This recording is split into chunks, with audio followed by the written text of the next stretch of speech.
My name is Sherry, and at 34, I stood frozen in my childhood home's doorway as my brother's fiancée's eyes widened in shock. Wait, you're the Sherry Martinez? The founder of TechBloom? Behind her, my entire family fell silent. The same people who'd spent the last 3 years calling me a failure, a dreamer, a disappointment. My mother's champagne glass trembled in her hand. This was supposed to be my brother's engagement party, but suddenly, everyone was staring at me like they'd seen a ghost. Before I share what happened next, I'd love to know where you're watching from today. Are you someone who's been doubted by your family too? Hit that like button if you've ever been called a failure by people who should support you. And don't forget to subscribe because this story is about to show you that sometimes the best revenge is massive success. Let's dive into how I went from the family disappointment to building a company worth over $100 million, all while my family had no idea.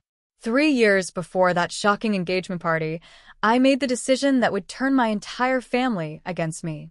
I remember that Sunday dinner like it was yesterday, sitting at the mahogany dining table my parents had imported from Italy, the same table where every major family announcement had been made for the past 20 years. My hands were shaking as I cleared my throat, waiting for the perfect moment between my mother Margaret's stories about her latest bank executive meeting and my father Robert's engineering project updates. When I finally spoke, my voice came out stronger than I felt. I'm quitting my job at Morrison Tech. I'm starting my own company.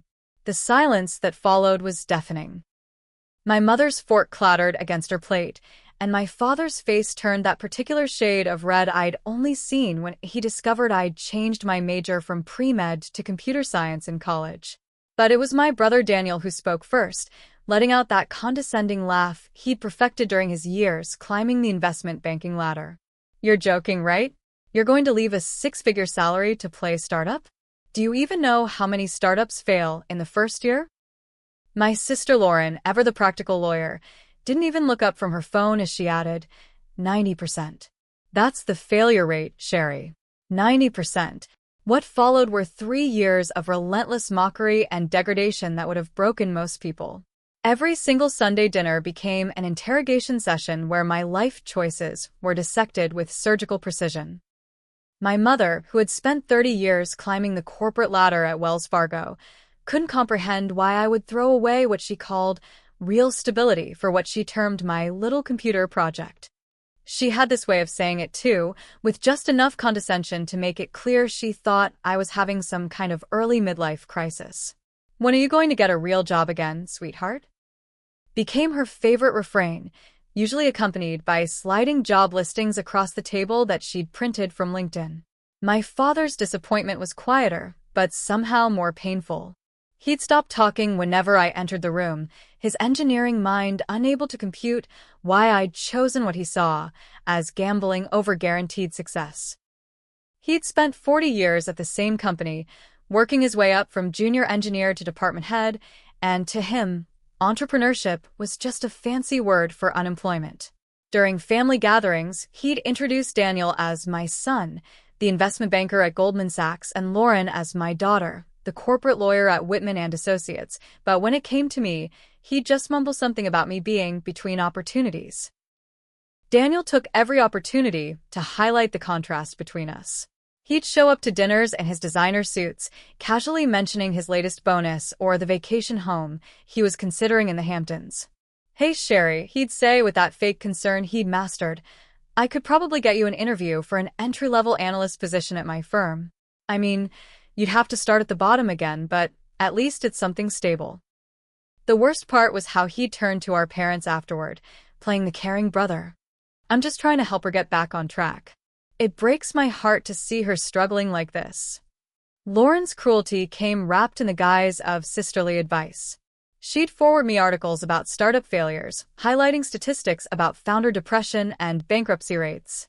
"I'm just looking out for you," she'd say, her perfectly manicured nails tapping on her phone screen. "Did you see this one about the founder who lost everything and had to move back in with their parents at 40? I just don't want that to be you." She even created a shared family document titled Sherry's Backup Plan, where she listed entry-level positions at various tech companies, complete with salary ranges that she made sure to mention were much less than what you were making before your little adventure. The financial struggle was real, and my family made sure I felt every moment of it. I'd moved from my comfortable downtown apartment to a studio in the worst part of the city, where the walls were so thin I could hear every argument from my neighbors and the heating only worked half the time. My diet consisted mainly of ramen noodles and whatever was on sale at the discount grocery store. When my car broke down, I couldn't afford to fix it and started taking 3 buses to get to the co-working space where I was building my dream. My mother would visit occasionally, her nose wrinkling at the sight of my cramped living conditions. "This is so beneath you, Sherry. You had such a nice life before." The extended family gatherings were even worse. My mother had crafted a narrative about me finding myself that she shared with anyone who would listen. At my cousin's wedding, I overheard her telling my aunt, "We're just giving Sherry time to get this out of her system. You know how millennials are always chasing dreams instead of security. She'll come to her senses when she runs out of savings." The pitying looks from relatives were almost unbearable. They'd pat my shoulder and offer hollow encouragements like, "Keep your chin up," or "Everything happens for a reason," while their eyes said what they really thought. That I was the family failure. The breaking point came during Thanksgiving of my second year as a founder. I'd been working 100-hour weeks, surviving on 4 hours of sleep, pouring every ounce of energy into building something revolutionary. I arrived at my parents' house exhausted but hopeful, wearing the only decent outfit I still owned that wasn't stained with coffee or ramen. The house was full of relatives, and Daniel was holding court in the living room, regaling everyone with stories of his latest promotion and the deals he'd closed. Lauren was showing off her new engagement ring, talking about her fiancé's successful law practice and their plans for a destination wedding in Tuscany. When it came time for the family photo, my mother orchestrated everyone into position by the fireplace. "Daniel in the center with Lauren," she directed, "and Robert, you stand behind them." I started to move toward the group when she held up her hand. "Actually, Sherry, why don't you take the photo? You're so good with technology." The message was clear. I didn't belong in the family portrait of success. I stood there, holding my mother's phone, watching my family pose with their perfect smiles, and something inside me finally shattered. I left early that night, making excuses about having work to do that no one believed. In my beat-up Honda Civic that I'd bought used after my previous car completely died, I sat in the driveway and sobbed. Not just tears of sadness, but tears of rage and determination. They thought I was a failure? They thought I was an embarrassment? Fine. I'd show them what failure really looked like, and it wouldn't be me. That night, driving back to my studio apartment with tears streaming down my face, I made a promise to myself. I would succeed not to prove them wrong, but to prove myself right. And when I did, they'd realize what they'd lost by counting me out. Little did I know that moment of rock bottom would be the fuel that would propel me to heights they couldn't even imagine. That tearful drive home from Thanksgiving became the catalyst for the most intense period of work in my life. I converted my tiny studio apartment into a command center, with whiteboards covering every wall, Post-it notes creating a rainbow of ideas across my windows, and 3 monitors crowding my small desk that I'd rescued from a startup liquidation sale. Sleep became a luxury I couldn't afford. I'd work until my eyes burned, catch 3 or 4 hours of rest on my secondhand futon, then get up and do it all again. Coffee became my blood type, and I learned to code through exhaustion-blurred vision.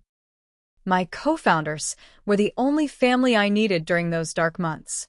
James, a brilliant back-end engineer I'd met at a hackathon, believed in the vision when everyone else thought I was crazy. Maria, our UX designer, had left her cushy job at Apple to join us, driven by the same passion to revolutionize education technology. And Chun, our data scientist, worked his day job and coded with us every night, surviving on the same ramen diet and impossible dreams. We called ourselves the Garage Gang, even though we couldn't afford an actual garage, and worked out of a co-working space that let us use their conference room after hours in exchange for fixing their network issues. Our product was ambitious to the point of audacity, an AI-powered education platform that could adapt to any learning style, identify knowledge gaps in real time, and create personalized curricula that evolved with each student. We weren't just building another EdTech app.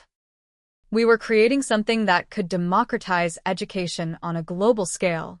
While my family thought I was playing with computers, we were architecting algorithms that could identify when a student was struggling before they even knew it themselves, building neural networks that could teach complex concepts through whatever medium worked best for each individual learner. The investor ejections came fast and brutal. 47 venture capital firms told us no. Some were polite about it, wrapping their rejection in phrases like, "Interesting concept, but not aligned with our current portfolio." Others were harsh, with one prominent investor telling me to my face that education technology is where good ideas go to die, and suggesting I pivot to something sexier, like cryptocurrency. I kept every rejection email in a folder labeled Fuel, reading them whenever I felt my determination wavering. Each no taught us something, refined our pitch, strengthened our resolve. My family's sabotage attempts during this period were both subtle and devastating. The first incident happened when I'd finally secured a meeting with a prominent angel investor through weeks of persistent networking. The meeting was scheduled for a Tuesday afternoon, and I'd prepared for weeks, memorizing every slide, anticipating every question. The night before, my mother called with a family emergency. My grandmother, who lived in Phoenix, had supposedly fallen and was in the hospital. My mother insisted I fly out immediately, guilt-tripping me about family obligations and how work can wait but family can't. Something felt off about her urgency, so I called my grandmother directly. She answered on the second ring, perfectly healthy, confused about why I was calling to check on her. When I confronted my mother, she claimed it was a miscommunication and changed the subject. I made my investor meeting, but the betrayal stung deeper than any rejection. My father's sabotage was more insidious. Through his engineering network, he had connections to several potential investors and advisors who could have been instrumental to our success. Not only did he refuse to make introductions, but I later learned he actively discouraged them from meeting with me. A fellow entrepreneur I met at a conference mentioned casually that Robert Martinez's daughter was apparently having some kind of breakdown, according to what my father had told their mutual connection. My own father was poisoning the well, ensuring his prophecy of my failure would come true. Daniel's betrayal cut the deepest. He came to visit my apartment one evening, claiming he wanted to bury the hatchet and understand what I was working on. I was desperate enough for family connection that I let my guard down, showing him our prototype, explaining our technology, sharing our vision. He seemed genuinely interested, asking intelligent questions, even offering to introduce me to some connections at his firm. I should have known better. 2 weeks later, I discovered he'd been shopping our ideas around to his investment banking colleagues, trying to package something similar for one of their portfolio companies. The worst part was finding out through a mutual acquaintance who thought I knew about and had approved Daniel, representing my interests. That discovery was the final straw. I changed every password, implemented military-grade encryption on all our systems, and cut off all family access to my life. I stopped attending Sunday dinners, ignored the guilt-laden voicemails, and threw myself entirely into the work. If they wanted to see me fail, they'd have to watch from the sidelines. I was done giving them ammunition to use against me. Meanwhile, in the silence of their ignorance, something beautiful was happening. Our first user wasn't supposed to happen the way it did. We'd accidentally left a test version live on a subdomain, and somehow a teacher in rural Kentucky found it. She emailed us at 2 a.m, writing through tears about how our platform had helped her dyslexic student finally understand fractions after months of struggle. That email led to 10 users, all teachers who'd heard through word of mouth. 10 became 100 as they shared with their networks. 100 became 1,000 as parents started noticing their children's dramatic improvements. We operated in complete stealth mode, using only the company name TechBloom with no personal associations. I insisted on this after Daniel's betrayal, knowing my family's reach and their desire to see me fail. Every article, every mention, every testimonial referenced the company, but never the founders. We were ghosts building something extraordinary, while the people who should have supported us thought we were failing in obscurity. The turning point came at 3 in the morning on a random Thursday. James burst into our workspace, laptop in hand, screaming incoherently. Maria and I thought he'd finally cracked from the pressure until we saw his screen. A prominent education reform advocate with 2 million followers had tweeted about us. Just discovered at TechBloom, and I'm blown away. This is what the future of education looks like. Every educator needs to see this. Our servers crashed within an hour from the traffic. As we scrambled to scale our infrastructure, fighting through exhaustion and disbelief, I couldn't help but think about my family sleeping peacefully in their beds, completely unaware that their failure of a daughter was building something that would change everything. By dawn, we had 50,000 users. By the end of the week, venture capitalists who had rejected us were filling my inbox. The same investor who told me education technology was where ideas went to die sent 3 emails asking for a meeting. I forwarded them to my fuel folder and kept building. We didn't need them anymore. We had something better. Proof that our vision worked, users who loved us, and a mission that mattered. The family who had tried to sabotage my dreams, who had called me a failure and an embarrassment, had no idea that while they slept, I was building an empire. And I planned to keep it that way for as long as possible. The growth explosion that followed was something even we hadn't anticipated. Within 6 months of that viral tweet, TechBloom had grown from 50,000 users to 500,000. Schools were implementing our platform across entire districts. Parents were subscribing in droves, and our AI was learning and improving with every interaction. The algorithm we'd refined during those sleepless nights was now processing millions of learning patterns, creating personalized education paths that were showing measurable improvements in student performance. We were no longer just a startup. We were a movement. The series of funding round was a surreal experience. The same venture capital firms that had rejected us were now competing to lead our round. We ended up raising $10 million at a valuation that made my hands shake when I signed the papers. I remember sitting in the law office, pen in hand, thinking about all those Sunday dinners where my family had mocked my little computer project. Now that project was worth more than my father would make in several lifetimes. The irony wasn't lost on me, but I felt no satisfaction yet. This was just the beginning. With funding came growth, and with growth came visibility. We hired our first 50 employees, each one carefully selected not just for their skills but for their belief in our mission. Our office, a real office now instead of borrowed conference rooms, buzzed with energy. The walls were covered with thank you letters from students and teachers, constant reminders of why we were doing this. Forbes included us in their Startups to Watch list, though they still only mentioned the company name, respecting our request for founder anonymity. I was building something incredible, and my family had no idea. The contrast between my rising success and my family's escalating mockery would have been comedic if it weren't so painful. My mother, completely unaware of TechBloom's existence or my connection to it, organized what she called an intervention for my persistent delusions.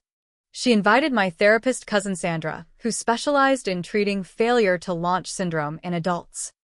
I arrived at my childhood home to find my entire immediate family seated in the living room like some twisted tribunal, with Sandra holding a notepad and wearing her most professional expression. "Sherry," my mother began, her voice dripping with manufactured concern, "we're all here because we love you and we're worried about you. It's been 3 years since you left your job, and we think it's time to face reality." Sandra nodded sagely, launching into a prepared speech about the dangers of prolonged unemployment and the psychological impact of repeated failure. Lauren had prepared a PowerPoint presentation because of course she had, showing statistics about the diminishing likelihood of career recovery after extended gaps in employment. Daniel sat back with his arms crossed, the picture of the concerned but successful brother. I sat through 90 minutes of their intervention, biting my tongue so hard I tasted blood. They'd prepared scripts about enabling versus supporting, about the difference between dreams and delusions. My father spoke about the importance of stability and how there was no shame in admitting defeat. Even Thomas Edison worked for Western Union before his inventions, he said, completely missing the irony. The worst part was their solution. Daniel had graciously arranged an entry-level analyst position at his firm, starting salary of $60,000 a year. It's not what you were making before, he said with fake sympathy, but beggars can't be choosers. What they didn't know was that I'd driven to their intervention in a new Tesla, paid for in cash. My bank account, once depleted to double digits, now held 7 figures. The delusional company they thought I was playing with had just been featured in TechCrunch as the future of education. The previous week, I'd had dinner with the CEO of a Fortune 500 company who wanted to implement our platform across their corporate training program. But I sat there, letting them paint me as a failure, because the reveal would be so much sweeter when it finally came. The wedding preparations for Daniel and his fiancée Catherine began shortly after the intervention. Catherine was everything my brother thought he deserved. Beautiful, accomplished, from a good family. What he didn't realize was that she was also brilliant, independent, and worked as a senior technology journalist for one of the most respected publications in Silicon Valley. The cosmic joke of it all was delicious. My brother, who had tried to steal my ideas and sabotage my success, was marrying someone who had been writing glowing articles about my company for months. The family's treatment of me during the wedding preparations was a masterclass in casual cruelty. Despite being the sister of the groom, I was barely included in any planning. My mother assigned me the most menial tasks, picking up dry cleaning, confirming catering numbers, addressing invitations by hand because Sherry has so much free time. During dress shopping, while Lauren and my mother picked out designer gowns, they suggested I check the clearance racks. "We know money is tight for you," my mother said loudly enough for the entire boutique to hear. Meanwhile, my hidden success continued to skyrocket. I was invited to speak at major education technology conferences, though I always participated virtually with no video to maintain anonymity. One morning, I gave a keynote address to 2,000 educators from my home office, then drove to my parents' house to stuff wedding invitation envelopes while they complained about my lack of direction. The duality of my existence was exhausting but necessary. Every slight, every insult, every moment of condescension was fuel for what was coming. The pre-wedding family gatherings were particularly brutal. Extended relatives who hadn't seen me in years were fed the family narrative about poor, lost Sherry.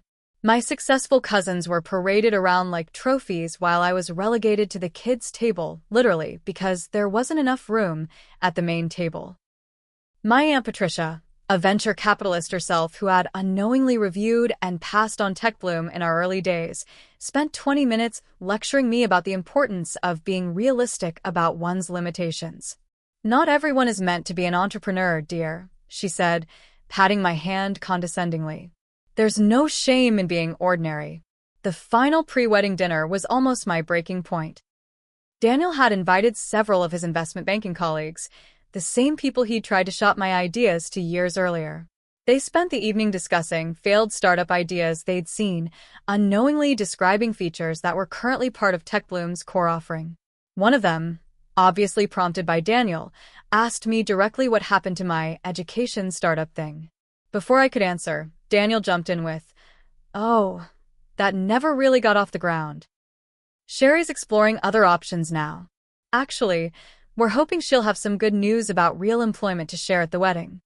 That night, driving home in my Tesla to my penthouse apartment that my family didn't know existed, I made a decision. I wouldn't reveal anything myself.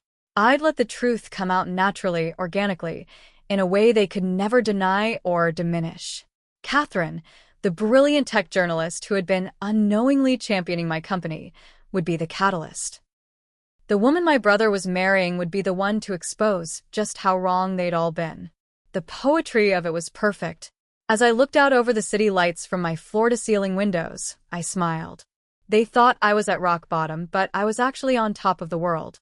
And in just a few weeks, at Daniel's engagement party, everyone would know it. Daniel's escalating cruelty in the weeks leading up to the engagement party reached new heights of condescension. He'd taken to making surprise visits to what he thought was my current address, the rundown studio apartment building where I'd lived 2 years ago. Of course, he had no idea I'd moved to a penthouse in the most exclusive part of the city. The building's current residents told me about a well-dressed man who'd been asking about me, leaving his business card with job opportunities for when I inevitably got evicted. He'd even spoken to the landlord about my supposed financial struggles, trying to gather ammunition for his next round of family humiliation. The narrative he crafted for Catherine about me was particularly creative. According to the stories he told at family dinners, which always somehow made their way back to me through the family grapevine, I was surviving on his occasional charity. I slip her money sometimes, he'd tell relatives with practiced concern. She's too proud to ask, but I know she's struggling. Last week I saw her checking grocery prices on her phone, calculating what she could afford. It broke my heart. The truth was that the last time I'd been in a grocery store, I'd bought the entire stock of my favorite wine to celebrate closing our series B funding round. Catherine's presence in the family dynamic was fascinating to watch from my position of hidden knowledge. She was everything my family valued on the surface. Successful, articulate, from old money. But underneath, she was a true technology enthusiast with an incredible understanding of innovation and disruption. Her articles about TechBloom were some of the most insightful analyses of our platform I'd ever read. She understood not just what we were building, but why it mattered.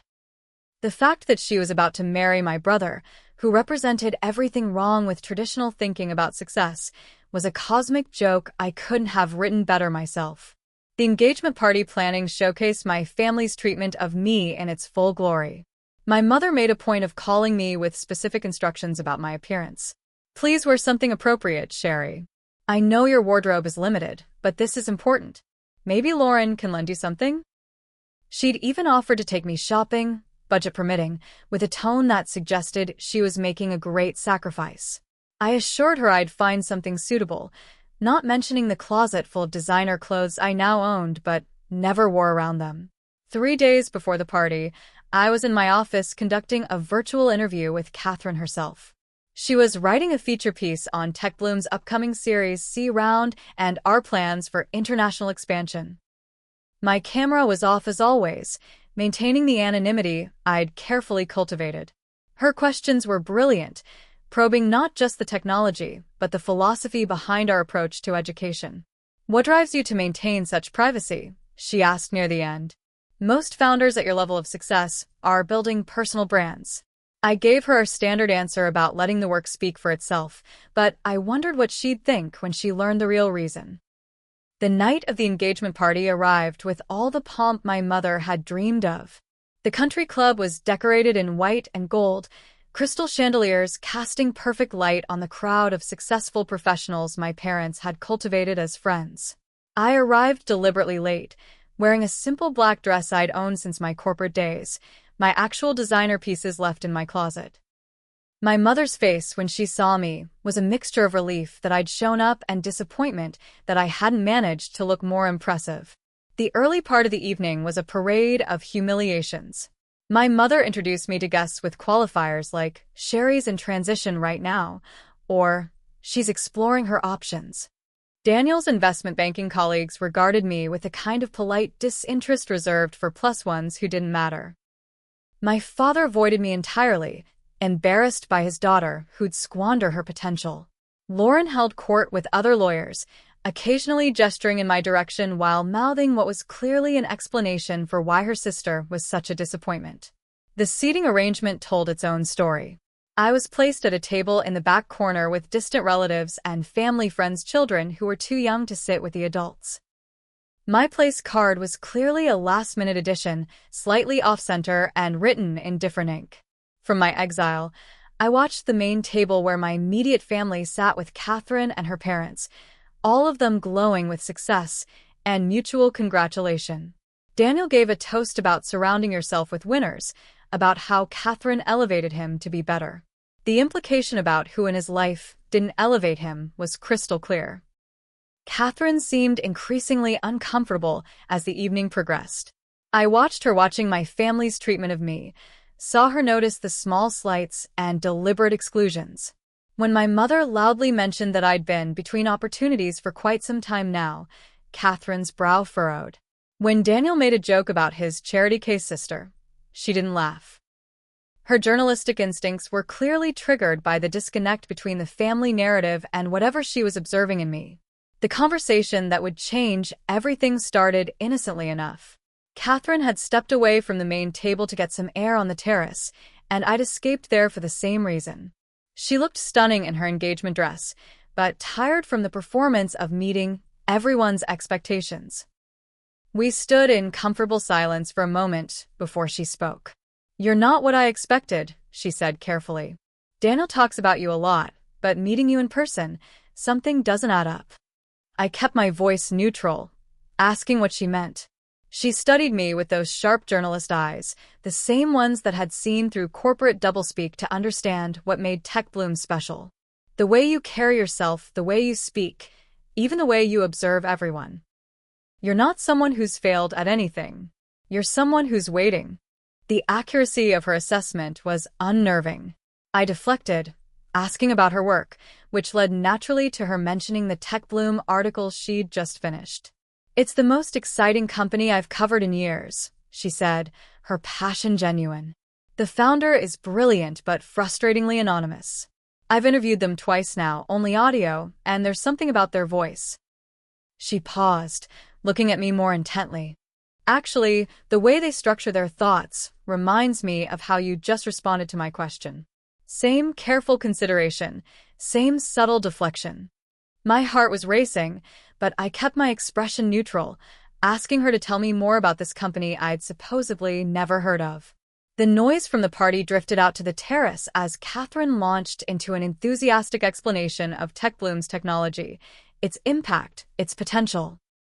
Hearing her describe my work, seeing the genuine admiration in her eyes, was surreal. She pulled out her phone to show me screenshots from the article, including user testimonials and growth charts. "They just closed a Series B at a $300 million valuation," she said. "But what's really impressive is their mission. This isn't just about money. They're actually changing lives." That's when Daniel appeared on the terrace, slightly drunk and clearly annoyed to find his fiancée talking to me. "Catherine, everyone's wondering where you are. Why are you out here with Sherry?" His tone suggested I was contaminating his bride-to-be with my failure. Catherine bristled at his rudeness, but before she could respond, he turned to me. "Actually, this is perfect timing. I wanted to let you know that offer for the entry-level position at my firm expires on Monday. It's time to stop playing around and accept reality, Sherry. You failed. It happens. But Catherine and I can't keep supporting you forever." The absolute fiction of him supporting me in any way would have been laughable if it weren't so insulting. Catherine looked between us, clearly sensing the undercurrents of cruelty in his words. "I wasn't aware we were supporting anyone," she said carefully. Daniel laughed, that same condescending sound I'd heard for years. "Oh, I haven't burdened you with the details, sweetheart. Sherry's been struggling since her little startup fantasy collapsed. We help where we can, but there's only so much we can do for someone who refuses to help themselves." At that moment, Catherine's phone buzzed with a notification. She glanced at it absently, then froze. Her eyes widened as she read, then looked up at me with an expression of dawning realization. "I'm sorry," she said slowly, "but I just got a news alert. Tech Bloom just announced their founder will be revealed at the upcoming EdTech Global Summit." She studied my face carefully. "That's in 3 days." Daniel scoffed, asking why we cared about some random tech company. Catherine didn't answer him. She was too busy staring at me, pieces of a puzzle clicking into place in her brilliant mind. The revelation was building, and there was no stopping it now. Catherine's phone was still in her hand, the news alert about Tech Bloom's founder reveal glowing on the screen. Her eyes moved between the phone and my face with the intensity of an investigative journalist who'd just uncovered the story of the year. Daniel, oblivious to the mounting tension, was still rambling about my need to accept his job offer. "I mean, seriously, Catherine, she's been playing pretend CEO for 3 years. It's getting pathetic." But Catherine wasn't listening to him anymore. She was pulling up something else on her phone, her fingers moving with practice speed. "Your voice," she said suddenly, cutting through Daniel's monologue. I knew there was something familiar about it. She held up her phone, showing me the audio waveform from her interview with TechBloom's founder. I've listened to this interview dozens of times while writing my article. The cadence, the specific way you pause before answering complex questions, even the slight emphasis on certain syllables. Her journalistic instincts were in full overdrive now, connecting dots that had been invisible until this moment. Daniel finally noticed his fiancée's strange behavior and tried to interject, but she held up a hand to silence him. The final piece clicked into place when she pulled up the Forbes article about TechBloom from her research files. There, buried in the metadata that most people never check, was a copyright attribution for the company's initial trademark filing. S. Martinez. "Oh my God," she breathed, her voice barely above a whisper. Then louder, with growing excitement and disbelief. "Oh my God. You're the founder of TechBloom. You're the Sherry Martinez." Her exclamation carried across the terrace and through the open French doors into the main party. The effect was immediate and dramatic. Conversations stopped mid-sentence. Heads turned. My mother, who had been holding court near the entrance, actually dropped her champagne glass, the crystal shattering on the marble floor with a sound that seemed to echo in the sudden silence. My father went pale, his engineer's mind trying to process an equation that didn't compute. Lauren's mouth fell open, her phone already in her hand as she frantically started searching. Daniel's reaction was the most satisfying. He laughed, actually laughed, as if Catherine had just told the most ridiculous joke he'd ever heard. "That's impossible," he said with absolute certainty. "Sherry's been unemployed for 3 years. She lives in a studio apartment. She can barely afford groceries. I've been trying to help her get back on her feet. There's no way she's running anything, let alone a company worth." He trailed off as he saw Catherine pulling up article after article on her phone. "300 million, Catherine said, her voice carrying clearly across the now silent party. "That's the current valuation after the Series B round." She turned her phone toward the gathering crowd, showing the TechCrunch headline. TechBloom raises $50 million in Series B, valued at $300 million. The founder, previously anonymous, is preparing for a major reveal at next week's EdTech Global Summit. She looked at me with a mixture of awe and vindication. "But you're not preparing, are you? You're here, at your brother's engagement party, listening to your family call you a failure." The guests had started pulling out their own phones, searching for information about TechBloom and its mysterious founder. Murmurs rippled through the crowd as they found article after article praising the company's innovation, its rapid growth, its revolutionary impact on education. My Aunt Patricia, the venture capitalist who had lectured me about accepting my limitations, was staring at her phone in horror. I could see her realizing that she had passed on investing in what was now one of the hottest startups in Silicon Valley.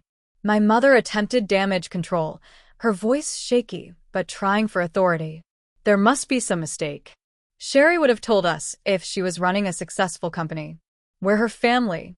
We support each other." The hypocrisy of that statement wasn't lost on anyone who had witnessed the evening's earlier interactions. Catherine, now fully in journalist mode, wasn't having any of it. "Really? Because from what I've observed tonight, you've treated her like an embarrassment. Daniel just told me he's been supporting her, but TechBloom's founder just bought a $12 million office building in downtown San Francisco." Daniel was still shaking his head, denial written across his features. "This is insane. I've seen where she lives. I've tried to help her find work. She showed me some little education app 3 years ago that went nowhere." Catherine's eyes narrowed at that admission. "Wait, you saw her work 3 years ago? TechBloom was founded 3 years ago." The implications hung in the air as she continued connecting dots. "Daniel, didn't you tell me about an education technology investment your firm passed on? You said the founder was naive and unrealistic." The truth was dawning on him now, and with it, the realization of what he'd done. His attempt to steal and monetize my ideas had led his own firm to pass on what would have been the investment of the decade. His face cycled through emotions: disbelief, anger, embarrassment, and finally, a desperate attempt at salvage. Sherry, why didn't you tell us? We could have helped. We could have invested. We're family. I finally spoke, my voice calm and clear. You did help. Every time you called me a failure, every time you excluded me from family photos, every time you told people I was delusional, you helped me remember why I was building something better. Every rejection, every humiliation, every intervention for my supposed problems, they all fueled my determination. I looked directly at my mother. You were so busy being ashamed of me that you never bothered to ask what I was actually doing. Catherine wasn't done revealing the scope of their miscalculation. She pulled up the Wired article scheduled for next month's cover. It's not just the valuation, she said, her journalist's instinct for the complete story taking over. TechBloom has over 2 million active users. They've partnered with 3 state education departments. Google tried to acquire them for $500 million 6 months ago, and they turned it down. She looked at me with professional admiration. You turned down Google. The party had completely derailed. Guests were clustering in small groups, discussing this revelation in hushed, excited tones. Several of Daniel's investment banking colleagues were on their phones, presumably calling their firms about this missed opportunity. My parents stood frozen, trying to reconcile the daughter they dismissed with the successful founder everyone was now Googling. Lauren had found my recent interview with Time magazine about women in tech, her face a study in disbelief as she read quotes from industry leaders praising my vision and leadership. Daniel made one last desperate attempt to regain control of the narrative. This doesn't change anything, he said loudly, trying to project authority he no longer had. So, she got lucky with some app. That doesn't excuse 3 years of lying to her family. But Catherine was already shaking her head, seeing through his manipulation with the same clarity she brought to her investigative work. She didn't lie, Catherine said quietly. She just stopped sharing her life with people who had already decided she was a failure. There's a difference. The engagement party was effectively over. The carefully orchestrated celebration of Daniel's success had become a public revelation of his family's colossal misjudgment. As guests began to awkwardly make their excuses and leave, many approached me with business cards and congratulations, the same people who had ignored me an hour earlier. My mother tried to approach, her face a mask of confused hurt, but I wasn't ready for that conversation. Not here, not now, not on their terms. Catherine touched my arm gently as I prepared to leave. I want you to know, she said quietly, that I've been following TechBloom since its launch. Your work has inspired my entire series on education innovation. I had no idea I was about to marry into the family of someone I professionally admire so much. She paused, looking at Daniel, who was sulking by the bar. I also had no idea I was about to marry someone who could treat their sister with such cruelty. The doubt in her eyes was clear. This revelation had shown her more than just my success.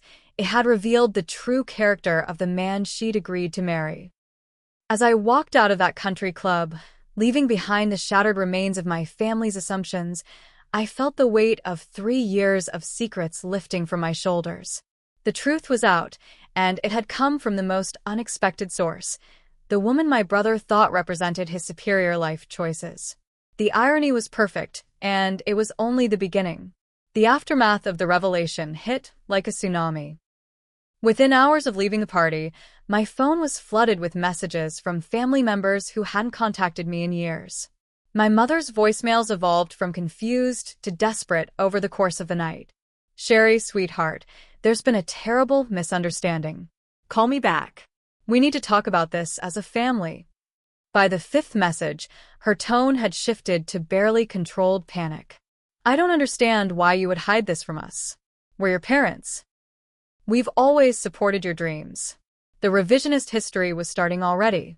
My father, who had spent 3 years avoiding meaningful conversation with me, suddenly discovered he had a lot to say.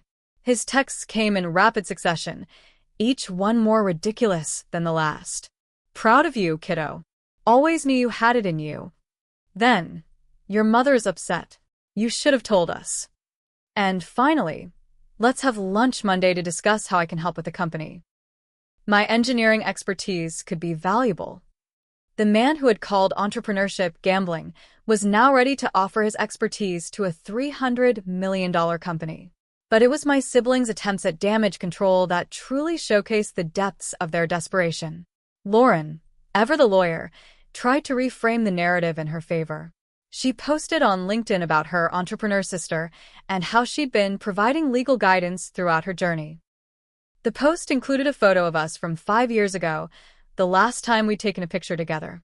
Comments from her colleagues congratulated her on being such a supportive sibling, while those who had been at the party posted thinly veiled questions about why she'd never mentioned this incredibly successful sister before. Daniel's approach was more aggressive. By Sunday morning, he was texting me business proposals, each more presumptuous than the last. "Sherry, let's put the past behind us. I can introduce you to international investors for your Series C. Then, my firm would love to lead your next round. Family discount on fees."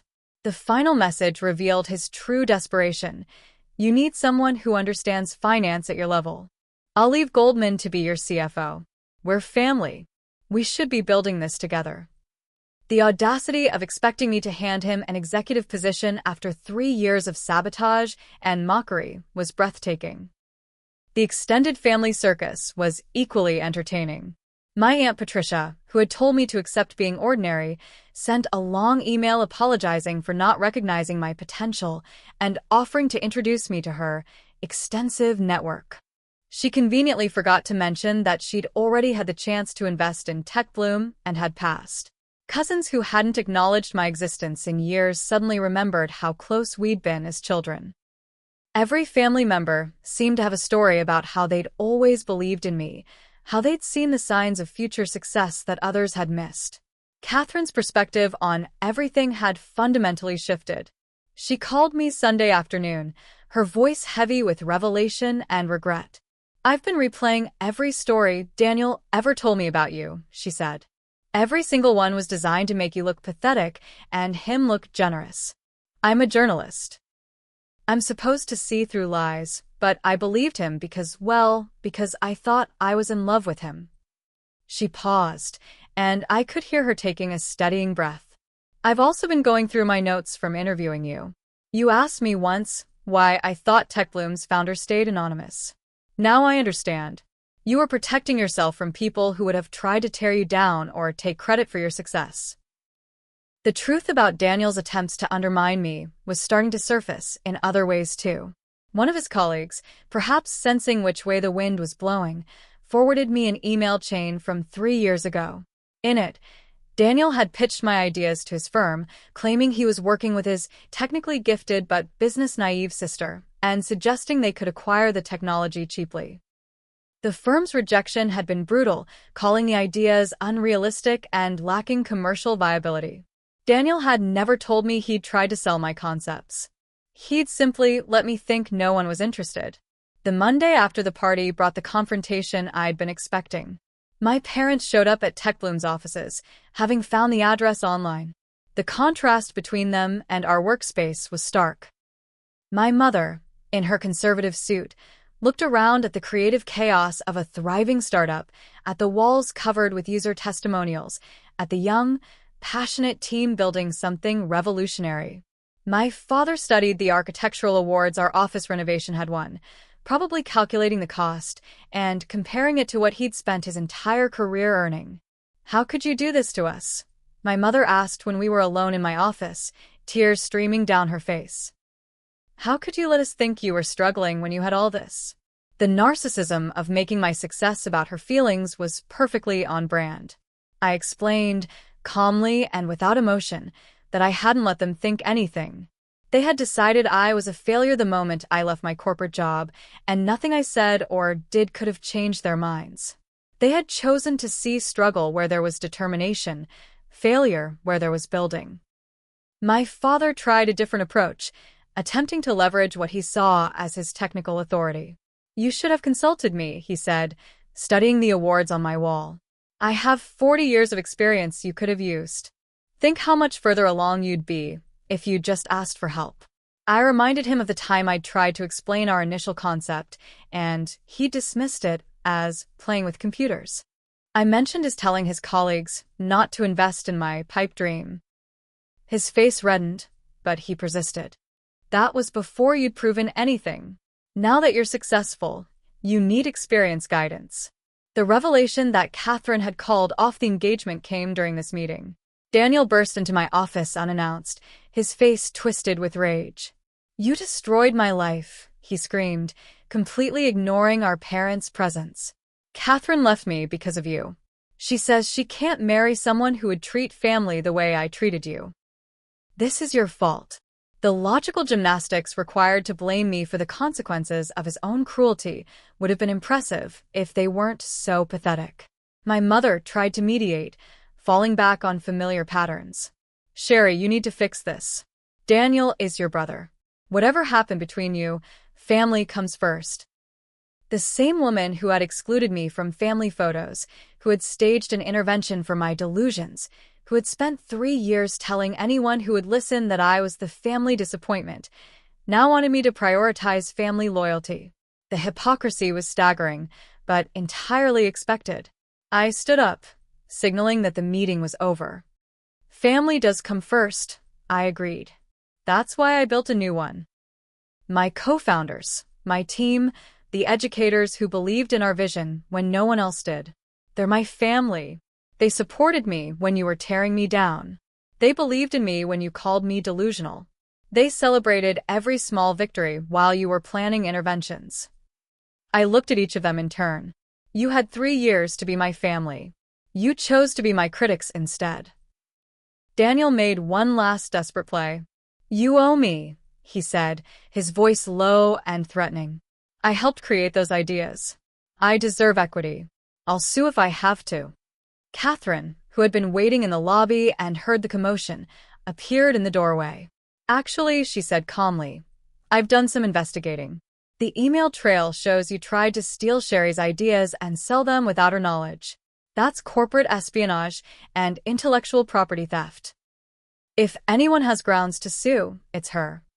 She looked at me apologetically. I'm sorry I didn't see who he really was sooner. The security I'd called arrived to escort them out. As they left, my mother turned back one last time. We're still your family, she said plaintively. Blood is blood. You can't just erase us. I thought about all the dinners where they'd erased me, all the conversations where they'd diminished me, all the moments they'd chosen their narrative over my reality. You're right, I said. I can't erase you, but I can choose to move forward without you. You taught me that family is about choice when you chose to see me as a failure. Now I'm choosing to see myself as free.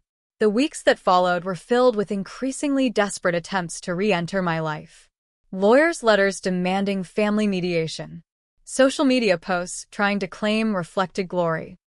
Daniel's threats of lawsuits that never materialized once he realized Catherine had documented his attempted theft. Lauren's professional reputation took a hit when colleagues realized she'd been lying about advising a successful startup. My parents found themselves social pariahs as word spread about how they'd treated their successful daughter. The same country club that had hosted Daniel's engagement party suddenly found their membership under review. But the sweetest vindication came from an unexpected source. Forbes published Catherine's article about Tech Bloom with a new angle, the story of a founder who built a revolutionary company while her own family tried to tear her down. She'd interviewed educators who used our platform, investors who'd believed in us, employees who'd joined when we could barely pay salaries. The article painted a picture of success built not in spite of adversity, but because of it. Every entrepreneur faces doubters, Catherine wrote. But Sherry Martinez faced them across her own dinner table and still managed to build something that's changing lives every day.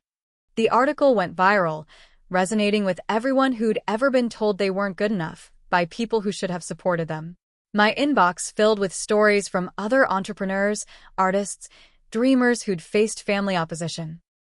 We started a scholarship fund for students whose families didn't support their educational choices. The girl my family had called a failure was now funding other people's dreams. The reversal was complete. They'd spent 3 years trying to force me to see myself through their eyes, as someone who had failed. Now the whole world could see what they'd missed, and more importantly, I could finally see myself clearly, not as the family disappointment, but as exactly who I was meant to be. Hashtag Part 8. The Aftermath and New Life. The immediate aftermath of that confrontation brought a profound sense of liberation I hadn't expected. For 3 years, I'd carried the weight of their disapproval like a stone in my chest, even as I built something extraordinary. Now, with all pretenses stripped away and bridges thoroughly burned, I could finally breathe. I blocked every family number, email, and social media account. My assistant was instructed to refuse all calls from anyone with the last name Martinez. The lawyers I hired, from a firm Lauren had once dreamed of working at, sent cease and desist letters when the contact attempts escalated to harassment. Catherine's expose on our family dynamics had unintended but powerful consequences. She followed up her initial article with an investigative piece on toxic family dynamics in entrepreneurship, interviewing dozens of successful founders who'd faced similar opposition from their own families. The series won her a prestigious journalism award and led to a book deal. More importantly for me, it sparked a conversation about success, family, and the price of believing in yourself when no one else does. Daniel's professional reputation never recovered from the revelation that he'd tried to steal his sister's intellectual property. Goldman Sachs quietly let him go, citing ethical concerns. The company's IPO happened 18 months after the engagement party disaster. TechBloom went public at a valuation of $1.2 billion, making me one of the youngest female billionaires in tech. I rang the opening bell at the New York Stock Exchange, surrounded by my chosen family. James, Maria, and Shun, who'd believed in the vision when it was just post-it notes on apartment walls. My early employees who'd taken salary cuts to join something meaningful. The teachers who'd been our first users, including the one from Kentucky who'd written that first tearful email about her dyslexic student. The celebration afterward was everything my family's gatherings had never been: genuine, supportive, and filled with people who'd earned their place in my life. We rented out an entire restaurant, not to show off, but to thank everyone who'd been part of the journey. Former investors who'd rejected us sent congratulations and subtle hints about future ventures. The same VC who'd told me education technology was where ideas went to die sent a massive flower arrangement with a card that simply said, "I was wrong." I donated the flowers to a local school and invested his firm's net worth into our education foundation out of spite.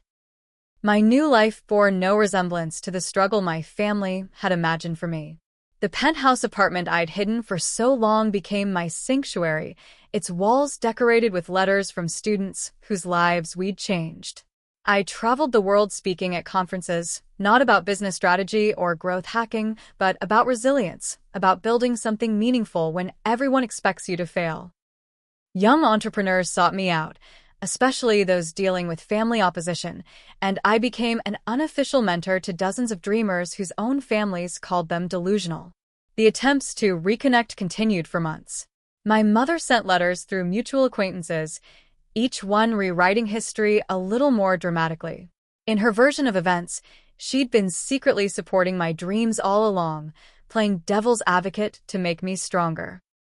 My father attempted to publish an op-ed about raising successful children in tech, which Catherine gleefully fact-checked into oblivion before it could see print. Lauren tried to leverage our relationship for networking, telling potential clients she'd been my legal advisor since the beginning. A quick legal letter ended that fiction. Daniel's descent was the most dramatic. After losing his job and his fiancée, he attempted to start his own fintech company, trading heavily on the Martinez name and his experience advising successful startups. When that failed to attract investors who'd done their due diligence, he pivoted to cryptocurrency, then NFTs, then whatever trend promised quick success, without actual innovation. Last I heard, he was giving paid talks at sketchy business seminars about learning from failure, though what he'd actually learned seemed limited to blaming others for his own choices. The scholarship fund we established became my proudest achievement outside of TechBloom itself. We specifically sought out students whose families didn't support their educational choices, whether that meant studying art despite pressure to pursue medicine, or starting a business instead of taking a traditional job. Every scholarship recipient reminded me of my own journey, and their success stories became the testimonials that mattered most. One recipient, whose parents had disowned him for choosing computer science over law, went on to create an accessibility app that we acquired and integrated into our platform. 3 years after the IPO, I was invited to give the commencement address at my alma mater. Standing at the podium where successful alumni had stood before me, I looked out at hundreds of young faces on the brink of their own journeys. My speech wasn't about business or technology or even success in traditional terms. It was about the courage to believe in yourself when no one else does, about building your chosen family when your blood family fails you, about measuring success not by others' standards but by your own impact on the world. Some of you, I told them, will go home to families who don't understand your dreams, who think your ideas are too big, too risky, too impossible. They'll offer you safety disguised as wisdom, limitation disguised as love. They'll tell you stories about who you are based on who they need you to be. Don't believe them. The only story that matters is the one you write for yourself. One line of code, one small victory, one believer at a time. The standing ovation that followed felt like vindication not just for me, but for every dreamer who'd been told they weren't enough. A week after the commencement speech, I received one final letter from my mother. Unlike the others, this one felt different. Resigned rather than manipulative. She wrote about seeing the speech online, about finally understanding what she'd lost. Not money or reflected glory, but the chance to know the daughter she'd been too afraid to see. She didn't ask for forgiveness or another chance. She simply said she was proud of who I'd become, even if she couldn't take credit for it. I read the letter twice, then filed it away. Some bridges, once burned, clear the path for better journeys. The real victory wasn't the money, though financial security felt good after years of ramen and thrift store clothes. It wasn't the accolades, though recognition for our work in democratizing education was deeply satisfying. It wasn't even proving my family wrong, though that had been sweet in its moment. The real victory was quieter, more personal. It was waking up every morning knowing I'd built something that mattered, surrounded by people who saw my vision and raised it higher. It was receiving emails from students in rural areas who could now access the same quality education as their urban peers. It was knowing that every doubt, every rejection, every family dinner where I was dismissed as delusional had forged me into someone who could weather any storm. My name is Sherry Martinez. I'm 38 now, running a company that's revolutionized education technology, surrounded by a chosen family that celebrates my victories and supports me through challenges. The biological family that called me a failure still exists somewhere in my past, a cautionary tale about what happens when you mistake control for love, limitation for wisdom, fear for pragmatism. They taught me, in their way, the most valuable lesson of my life, that sometimes the family that raises you isn't the family that raises you up. And that's okay. Because in the end, the only approval that matters is your own, and the only failure is not trying at all. The questions I get most often now are about forgiveness and reconciliation. Young entrepreneurs dealing with similar family situations want to know if they should keep trying, keep hoping for acceptance that may never come. My answer is always the same. Forgiveness isn't about them, it's about you. Forgive them for not being the family you needed, then build the life you deserve without them. Some people are meant to be chapters in your story, not main characters. And sometimes, the best thing family can do for you is show you exactly who you don't want to be. My story isn't unique in its broad strokes. Countless dreamers face opposition from those who should support them most. What makes each story unique is what we do with that opposition, how we alchemize doubt into determination, rejection into resilience. I was lucky. I found my real family in co-founders who believed in impossible things, in employees who took chances on a dream, in users who trusted us with their education. Not everyone finds their tribe so clearly, but everyone who keeps going finds their way. So, here's my challenge to you. What dream are you deferring because someone told you it's impossible? What vision are you dimming because someone else can't see it? What version of yourself are you suppressing because it doesn't fit someone else's definition of success? Whatever it is, whatever they said, whatever limits they try to place on you, remember this: the only person who gets to decide what you're capable of is you. And if the people who share your DNA can't share your dreams, build a family that can. Because in the end, that's what success really means, not just achieving your goals, but becoming the person you were meant to be, surrounded by people who celebrate that person without reservation. My name is Sherry Martinez, and I'm finally free. Free from others' expectations, free from limiting beliefs, free to build and dream and fail and succeed on my own terms. The family that called me a failure gave me the greatest gift imaginable. They taught me that I didn't need their approval to build something extraordinary. And neither do you. If this story resonated with you, I want to hear about your own journey. Drop a comment below sharing your dreams and who believes in them, because sometimes strangers on the internet provide more support than the people who've known us our whole lives. Did your family support your unconventional path, or did you have to build your own cheerleading squad? Like this video if you've ever been called too ambitious, subscribe for more stories about turning doubts into fuel, and share this with someone who needs to hear that their dreams are valid even if their family doesn't see it yet. Thank you for being part of my chosen family, for believing that education can change lives, and for proving every day that the best revenge isn't revenge at all. It's building something so beautiful that the doubters become irrelevant. Until next time, keep building, keep believing, and remember, you are enough exactly as you are, dreams and all.